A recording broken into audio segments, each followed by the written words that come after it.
Hello and welcome back to the Atomic Hobo. I'm Julie McDowell and this week's podcast is brilliant. I know that I would say that, but when I was researching it this week, I was finding things that even I didn't know about, and I was absolutely chuckling in horror. This week we're going to look at how the British Prime Minister would deliver instructions for nuclear launch from beyond the grave. Now I'm saying from beyond the grave as though I'm some wee guy at the Blackpool Pleasure Beach trying to lure you into a horror show, but it's true. There is a system in place whereby the British Prime Minister, if they've been killed in a nuclear attack, can still make their instructions known to the submariners out at sea with the nukes. Now, let's not be pessimistic. The Prime Minister might not be dead. If nuclear war was brewing, then they'd have time to escape London. They might be sitting nice and cosy in their bunker, nice and safe, snacking on tea and survival biscuits, maybe a few tranquilizers, ready to dish out the orders to the Royal Navy. So there might be no need to issue instructions from beyond the grave. So assuming the Prime Minister is alive and capable, and no comments please about whether they ever are capable, here's the system for issuing nuclear instructions. Now, this was the case in the days of Polaris. I assume it still is with Trident. What would happen if a nuclear launch was to be ordered? NATO would transmit the order to a bunker in Northwood, and Northwood would then retransmit it out to sea to the submarines. However, the captain on board the boats, as they're called, that's something I've learned, they're not called submarines, they're called boats. The commander on the boats was under strict orders not to launch. So even though he's had this order in from NATO, he is not to launch until he gets a verification from the Navy's Commander-in-Chief. And he would only do so after getting authorisation from the Prime Minister. So there's quite a chain there before the men on the submarine can actually launch the weapons. Now, there's an extra layer of security built into that system. So when the Prime Minister communicates with the bunker at Northwood, and that's when the orders are exchanged, the Prime Minister and the officer at Northwood need to see one another. So there was two-way CCTV set up between them both. So a screen in Downing Street and a screen at the bunker in Northwood. There was also a blue phone on the desk at Downing Street. Lifting this phone and pressing 3 buttons would activate the screen, and so the officer at Northwood would appear on screen. He could see the Prime Minister, she could see him. They both knew they were at least dealing with the right person. So they could see one another, and the system was tested every single day, although it was always tested in a quiet period, perhaps first thing in the morning or last thing at night, to make sure no one else was around, and to make sure there was no one there who'd be capable of imitating the Prime Minister. And here's a quote from The Silent Deep by Peter Hennessy and James Jinks, a book about the Royal Navy Submarine Service. I recommend that. It's very technical, very detailed, but you can read it the way I do if you're not into all that detail, all that military detail. The way I read it is I went through with a highlighter pen, and I wasn't ashamed at just skipping out the bits which were about the weaponry and the technical side. That doesn't interest me. I like to know about how the human side, how the men on board the submarines, on board the boats, coped with life there and what decisions they might be faced with. So I went through the book, a huge book, went through that with a highlighter and just took out what I consider to be the good bits. And when you're doing research, you come to realise there's no shame in that kind of thing. When I was a student, I always thought you have to read a book cover to cover. And you don't have to do that at all. You can read the chapters or the sections that are relevant to your research. So anyway, the book covers what would happen if someone went nuts in Downing Street or tried to imitate the Prime Minister. So, quote, if the tester went haywire, or indeed had a mental aberration, someone else was present to deal with the situation. So there's never just one guy alone tapping through to the bunker at Northwood. That's too dangerous. Someone else would always be with the person who was doing the tests. Now, when you were doing that test, the person in number 10 would say, "This is the duty clerk testing the television link. Report how you see and hear me." And the reply from Northwood would be, "This is the duty officer. Your test message received. Vision is clear and sound is good." So that's how the Prime Minister would deliver instructions. That's where the Prime Minister fits into the big chain of command, going from NATO all the way out to sea to the submarines. So of course that all works as long as the Prime Minister is there. She's an essential piece in the nuclear jigsaw. But what would happen if there was a bolt from the blue attack, when there's no notice, when there's, 4 minutes warning? There's no time there, of course, to make these preparations. No time to get the Prime Minister to the bunker, no time to let her issue her instructions via the blue telephone.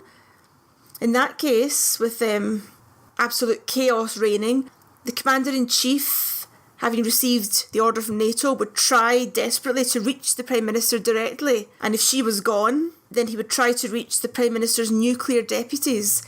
Those are 2 ministers who've already been chosen for that purpose. If the Prime Minister is knocked out, then these nuclear deputies have the ability to issue launch instructions. But what if they're gone too? What if the Commander-in-Chief himself is gone? What if Britain is gone? What then does the submarine do? Now they're out at sea and they're carrying the nuclear weapons. They're out there in the waters, travelling at a fast walking pace, silent and undetectable. They've survived, but they can't launch the nuclear weapons on their own. They need orders. So that's where the prospect of instructions from beyond the grave comes from. There's something called the letter of last resort. Every submarine, Britain has 4 of these nuclear submarines. Each one of them carries a handwritten letter from the Prime Minister. And that letter is only to be opened in, as the title says, in the last resort.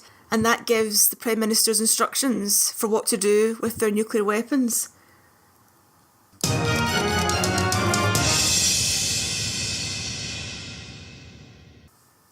So every new Prime Minister is given a talk by the Chief of the Defence Staff.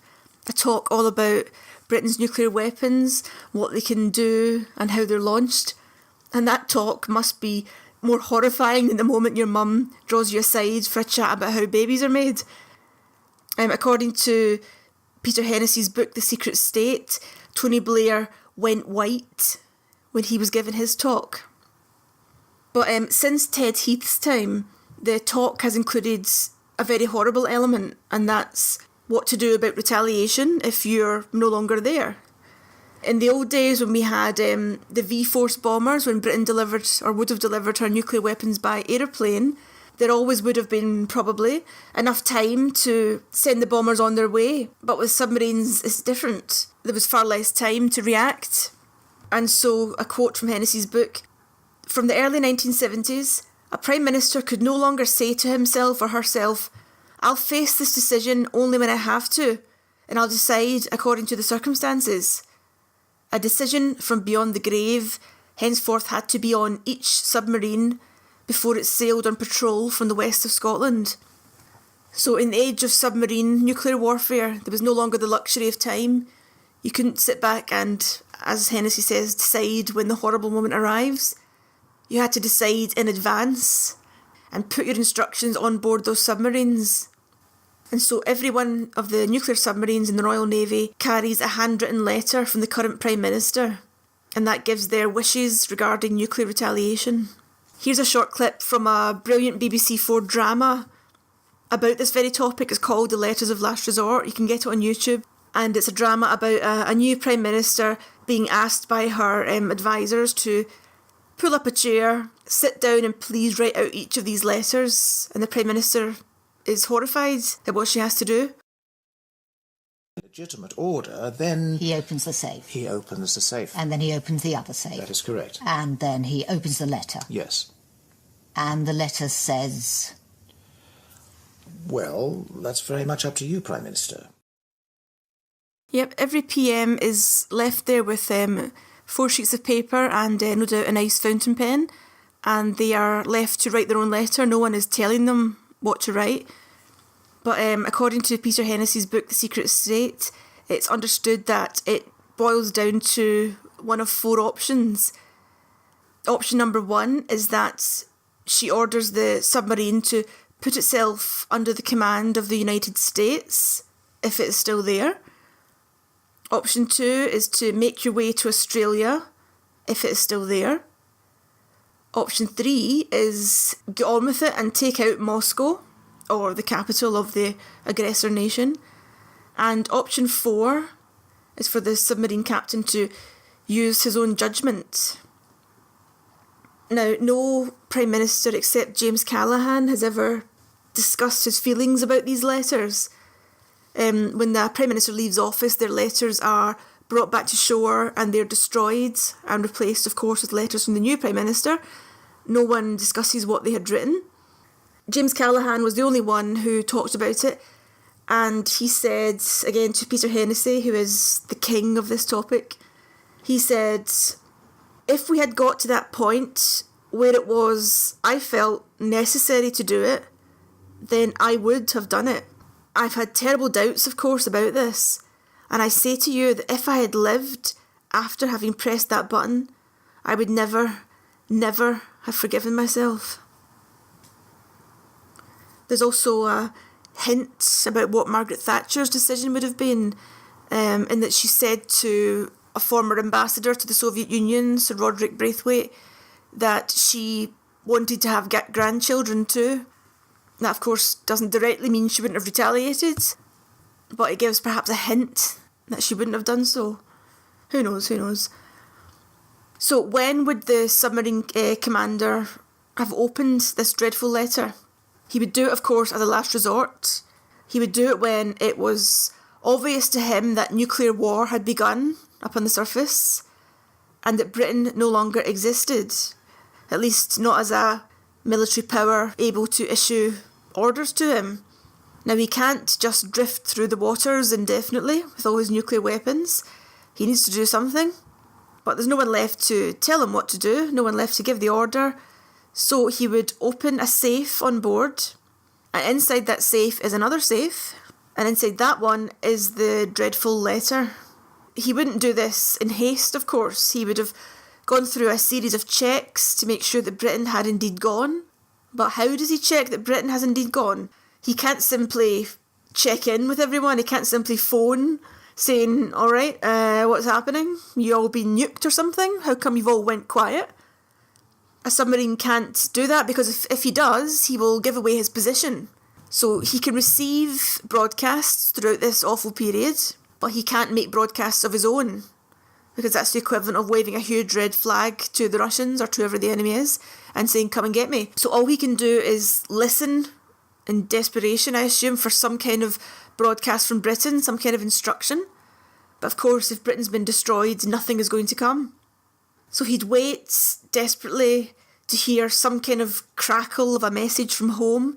But if all was silent and he couldn't pick up anything on the airwaves, he'd start making some pretty safe assumptions, I suppose. Over a period of days, he'd do a series of checks to make sure that Britain had indeed gone. One of those checks, and this is again from Peter Hennessy, is if Radio 4's Today programme stops broadcasting. Now, Today is such a staple of British public life, I suppose, that if it failed to broadcast for several days, then that's a sure sign, as sure as can be, that Britain is no more. Here's another clip from the Radio 4 drama, Letter of Last Resort. How does the captain know that there's nobody left? He follows the protocols. Protocols? Signs. What signs? Not so much signs as the absence of signs. Right. No signal traffic on UK defence frequencies. No announcements by UK government or royal officials. The absence of Radio 4. The absence of Radio 4? Yes. The absence of Radio 4, really? Amongst other things. Dum-da-dum-da-dum-da-dum, dum-da-dum-da-da-da. Ha ha. Because without the archers, there'd be no civilization. This famous reliance on Radio 4 as an indicator of Britain's condition caused a bit of a fuss in 2014 when a fire alarm caused the Radio 4 Today programme to go off the air for 15 minutes.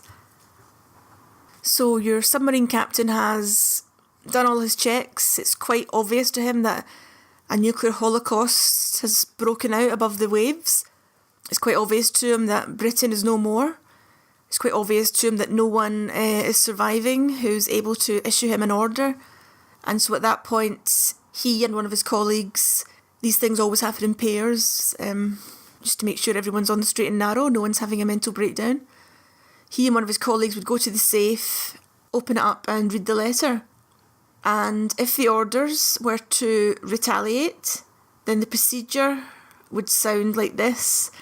This is taken from, again, Radio 4. Radio 4 is obviously essential. This is taken from a Radio 4 documentary by Peter Hennessy, where he went on board submarines and questioned them about the letter of last resort and about the launch procedures. And here we can listen to a drill, of course, a training exercise, where we can hear what it would have sounded like if they had to take those final steps. Listen now for the click as the weapons engineering officer pulls the trigger on the Colt 45 pistol handle with the wire running from its butt. Once you hear one away, the first missile is gone. And were it for real, that would be the sound of the end of the world. Wheel fire control in condition 1SQ for strategic launch. Fire control in condition 1SQ for strategic launch, Supervisor Wheel, roger. Command Wheel, weapon system in condition 1SQ for strategic launch. The Wheel has my permission to fire. Supervisor Wheel, initiate fire 1. 1 away. So that's the sound of the end of the world, at least Britain's little contribution to the end of the world. The sources for this podcast were mainly Peter Hennessy, Peter Hennessy's books and documentaries, Peter Hennessy's The Silent Deep, which he wrote with James Jenks, and Peter Hennessy's The Secret State, Whitehall and the Cold War. And you can also go onto YouTube and get his documentary, which was originally Radio 4, of course, called The Human Button. And also on YouTube you'll find the Radio 4 documentary, the Radio 4 drama about the letters of last resort, called The Letter of Last Resort. I'll put links to all this juicy stuff on my Twitter accounts. I'm on Twitter at Julie A. McDowell, and you can get my website, juliemcdowell.com, where all my nuclear work is archived. And I want to thank you all again for listening. It's a comfort to know that people are listening, because this topic does get very heavy and sometimes quite frightening. So it's nice to know that people are out there listening and that we often have a gathering on Twitter to talk about it. It is quite comforting. So thank you again for listening, and I'll be back next week with another podcast.